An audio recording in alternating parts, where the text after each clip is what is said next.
આજે આપણે ઘરમાં જ ઉપલબ્ધ સામગ્રીનો ઉપયોગ કરીને એકદમ રીચ અને ક્રીમી ગ્રેવીવાળી પંજાબી સબ્જી ફરાળી શાહી પનીર બનાવીશું.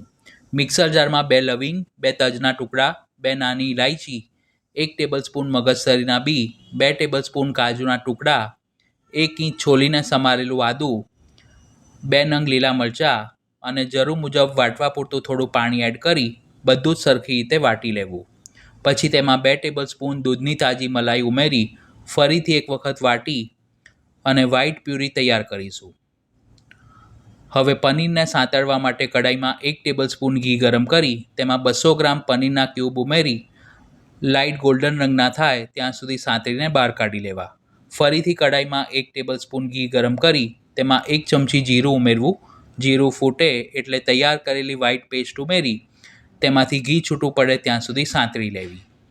મિક્સર જારમાં થોડી પેસ્ટ ચોંટી રહી હતી એટલે તેમાં 1 કપ પાણી ઉમેરી તે એડ કરી ગ્રેવી થોડી ખદખદવા લાગે પછી તેમાં અડધો કપ તાજું મોળું દહીં ઉમેરી મિક્સ કરીશું. મસાલામાં સ્વાદ પ્રમાણે સિંધવ મીઠું, 1 ચમચી મરી પાવડર ઉમેરી ગ્રેવી થોડી ઘટ થાય ત્યાં સુધી તેને ઉકાળીશું. પછી આપણે જે પનીરના ક્યુબ ઘીમાં સાંતળીને રાખ્યા હતા તે તેમાં આ રીતે ગોઠવી કડાઈ ઉપર લીડ લગાવીને 2 થી 3 મિનિટ માટે તેને થવા દઈશું, જેથી ગ્રેવી અને મસાલા પનીરમાં સરખી રીતે ચડી જશે.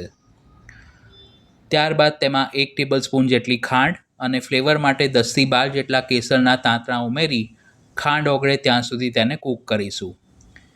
સેમી થીક કન્સિસ્ટન્સી થાય એટલે ગેસ બંધ કરી તેમાં સમારેલી કોથમીર ઉમેરી મિક્સ કરી સબ્જીને સર્વ કરીશું.